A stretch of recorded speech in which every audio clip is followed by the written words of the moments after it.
And finally, Mitch, this season, Spurs get a penalty. We've been waiting and waiting for a penalty. It's funny, isn't it? Because the penalty comes for Spurs in a game where arguably the game was already done and didn't really mean much. But again, Sonny was asked that question after his post-match interview with Sky. That was it weird, the fact that I think for Sonny, that is the first time since August 2021 when there's been a player other than Harry Kane taken to the spot. And he made a joke saying we should maybe bring Harry back for these. I mean, Harry's Bayern Munich well beaten, of course, we saw over the weekend. Sonny really getting the penalty for himself, raced through Dubravka, brought him down. No doubt Sonny wanted the ball, took the ball. 10th goal of the season for him in just 16 games. And I think, again, when you look at the stats so far this season, he's already matched his tally from last season. Does that just tell you, Mitch, how revitalised Heung-min Son is right now in a Spurs shirt? Yeah, hugely. I think that he's the captain, isn't he? He's taken that personally, and he's taken that responsibility in his stride, and he has been exceptional for us this season. I think, his whole demeanour and everything about how he's gone about things this season has been really exemplary. And I loved his comments after the game against West Ham saying, we were too soft. We have to be better. We have to be better in front of goal. And the best thing about it was that he backed those words up with his actions today. He was shifted out to left wing instead, and he turned provider and got his goal naturally with the penalty as well, which he deserved because he put in a really good performance. And yeah, the stats great that you just read out, that he's already matched his tally from last season. We all know that he wasn't particularly up to standards last year. I think Harry probably was the only one who was, who of course scored the majority of our goals. But now that he's been given that freedom across the front line, I think he is relishing that. And of course, he'll miss playing with someone of Harry Kane's standard. But at the same time, I think it's given him a lot more opportunity to take centre stage and fashion more opportunities. And he's getting more chances in front of goal, which is great for him. And we know how much of a clinical finisher he is. And he's proven that. It's really good that he was able to go away and get his surgery done and recover from that long-term injury that he had across a lot of the last year. And it looks like it's worked, and he looks like he's back at the top of his game. And you can say the same for Richarlison. You've got to bear in mind that he's just come back from an injury that's been niggling at him for a long time. He's had the surgery to sort it out, and surprise, he's come back and he scored 2 goals for us today. So, maybe that's had a part to play, but Sonny is, you run out of words to describe him because he's just an all-round incredible bloke who loves the club.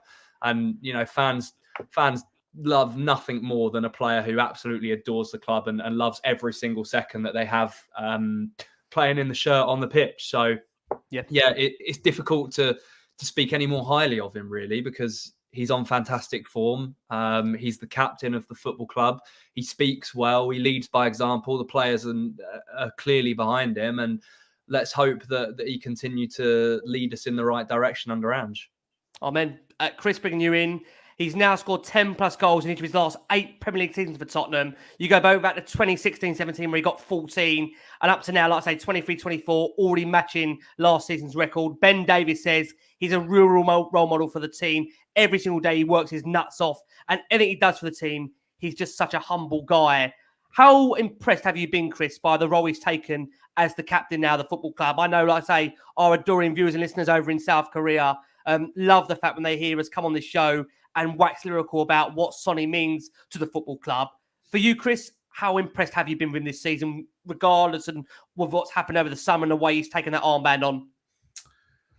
I mean, as Mitch said, we are running out of superlatives and accolades to bestow upon him. I mean, he is amazing. He's everything. I think he's not only the consummate professional. I think he typifies everything you want from a footballer.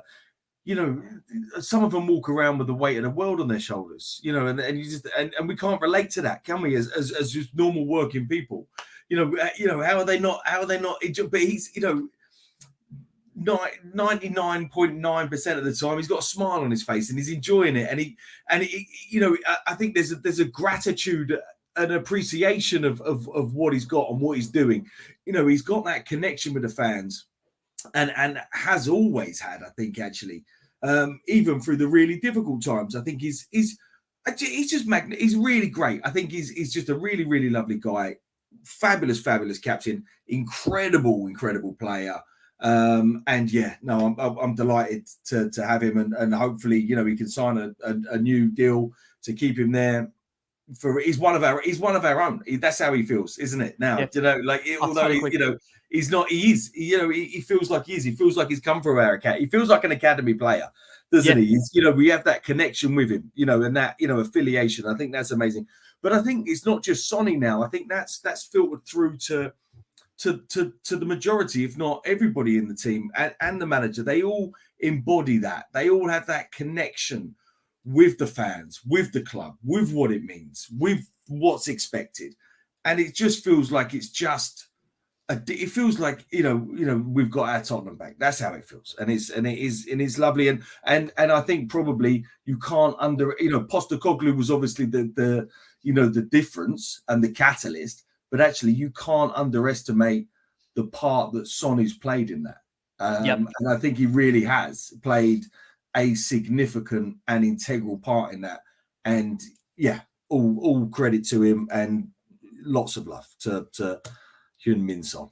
Oh man, Russ, I want to give you the opportunity to speak about Sonny as well.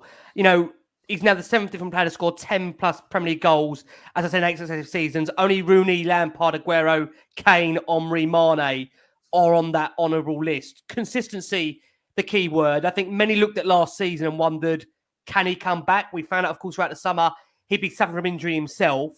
Just how impressed have you been, Russ, the way he has recovered from that knock back in the summer, a new manager, a new system, taking on the captaincy? And I think, again, the big word I use is responsibility. He's taken that responsibility on and is quite happy, Russ, to front it. Yeah. I mean, he did a great interview after the game, but, you know, for the people who were doubting him when he had a quiet period, the old saying, isn't it? You know, form is temporary, class is permanent, and he proves that. He's got a military background. I think that counts for an awful lot in the way that he thinks, and he's experienced life and what his priorities are. And I can't say any more on top of what Chris and Mitch and a lot of our listeners and viewers are saying. I mean, he is the best of men off the pitch and on the pitch. That's really all I can say about him. And to be as consistent for us as he's been is phenomenal, because he's come to us from an awful long way away via Germany. And it's hand in glove, isn't it, with him? Absolutely fantastic. And I agree. I hope he stays for a while longer. Amen. Best of the best.